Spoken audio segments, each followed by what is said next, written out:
அனைவருக்கும் வணக்கம். நம்ம இன்னைக்கு இந்த மாதிரி ஒரு சிம்பிளாக ஒரு புடவையில் லைனிங் ப்ளவுஸில் ஒரு டிசைன் எப்படி பண்ணுறதுன்னு பார்ப்போம் வாங்க. இது புடவையோட கிளாத்து, இது நம்ம ப்ளவுஸோட கிளாத்து. இது ரெண்டையும் ஆட் பண்ணி எப்படி வைக்கிறதுன்னு பார்ப்போம் வாங்க. இந்த மாதிரி ஒரு ஹேண்ட் எடுத்துக்கோங்க. நார்மலாக எப்பயும் எப்படி வைப்பீங்களோ அதே மாதிரி வச்சுக்கோங்க.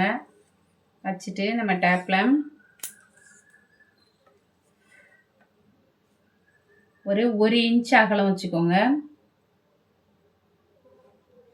1 இன்ச் அகலம், ஒரு 5 இன்ச்சு இறக்கம் வச்சுக்கோங்க.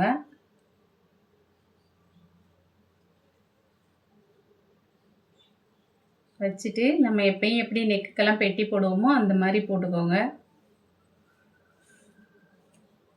போட்டுட்டு நம்ம எப்பயும் ஒரு ஆப்பிள் நெக்குக்கு எப்படி டிசைன் பண்ணுவோமோ அதே மாதிரி டிசைன் பண்ணிக்கோங்க.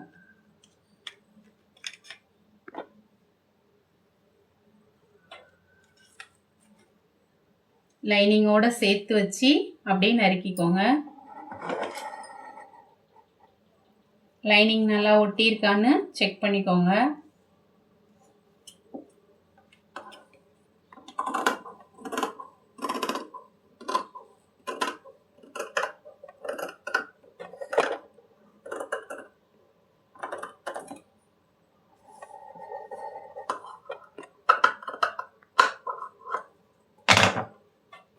ஓகே,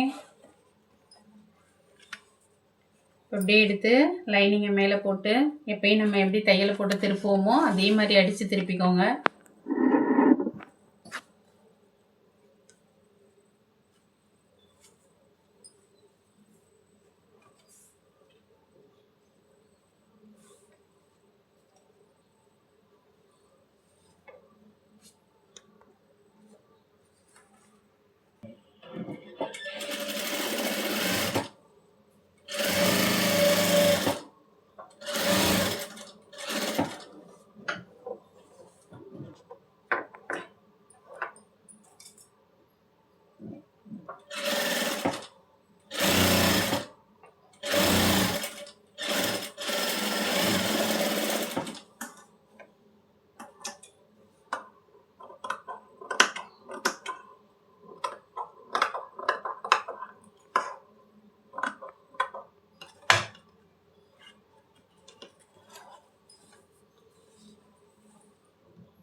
அவ்வளோதான். இப்போ இந்த பக்கமும் தையல் போட்டோம். இதை அப்படியே உள்ளே விட்டு வெளில திருப்பி ஒரு அமுக்கு தையல் போட்டுடணும். இப்போது நம்ம அமுக்கு தையல் போட்டு எடுத்துட்டோம். அதில் இந்த மாதிரி சாரீ கிளாத்தை வச்சு எப்படி ஆட் பண்ணுறதுன்னு பார்ப்போங்க. இப்போ இந்த மாதிரி நீட்டாக இருக்கணும். 4 பக்கமும் எங்கேயும் பிசுறு தெரியாது. இந்த மாதிரி எடுத்து வச்சுக்கோங்க. எடுத்து வச்சுட்டு குட்டி குட்டி ஃப்ளிட்டாக எடுத்துக்கோங்க. நிறைய வேணும்னா நீங்கள் 1 இன்ச்சுக்கு பதிலாக 2-3 இன்ச்சு கூட கேப் போட்டு வெட்டிக்கலாம். இது குச்சி போல் இருக்கும் இந்த பிள்ளை, அதனால் ரொம்ப தேவையில்லை.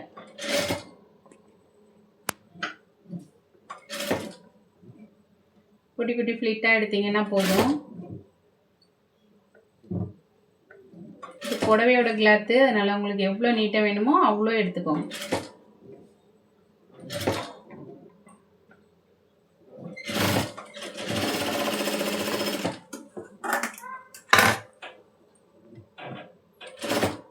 இதுக்கு நேரவே ஃப்ளீட் எடுத்துக்கோங்க. உங்களுக்கு இன்னும் நீட்டாக வேணும்னா ஒரு அயன் பண்ணிட்டு கூட நீங்கள் ஃப்ளீட் எடுத்ததுக்கப்புறம் அயன் பண்ணிட்டு கூட தைங்க. இப்போ நம்ம ரெடி பண்ண கிளாத் எடுத்து இந்த ப்ளவுஸ் பீட்டில் இப்படி வைங்க. வச்சு கரெக்டாக பார்த்துக்கோங்க. பத்தலைன்னா இன்னும் கொஞ்சம் கூட சாரீ கிளாத்தை எக்ஸ்டெண்ட் பண்ணி நீங்கள் இதில் ஊசி குத்துறனாலும் குத்திட்டு அப்புறமா தைங்க. நிறைய ஃப்ளிட் வேணும்னா சாரீ கிளாத்தை எக்ஸ்டெண்ட் பண்ணி நிறைய வச்சுக்கோங்க.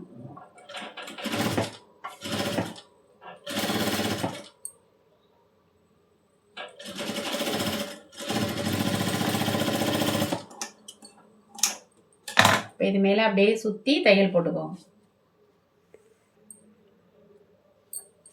ஓகே. இப்போ நம்ம அமுக்கு தையல்லாம் போட்டாச்சு. போட்டதுக்கப்புறம் இதை இப்படியே விடுறனாலும் விடலாம். குட்டி குட்டி பீட்ஸ் வைக்கிறனாலும் நீங்கள் வைக்கலாம். அந்த மாதிரி லேஸ் ஒர்க்கும் கொடுக்கலாம். இது சின்ன பிள்ளைன்றதுனால நம்ம லேஸ் ஒர்க்கே கொடுத்துருவோம். இந்த மாதிரி நீட்டாக ரெடி ஆகிடும். லேஸ் ஒர்க் எப்படின்னு பார்ப்போம் வாங்க.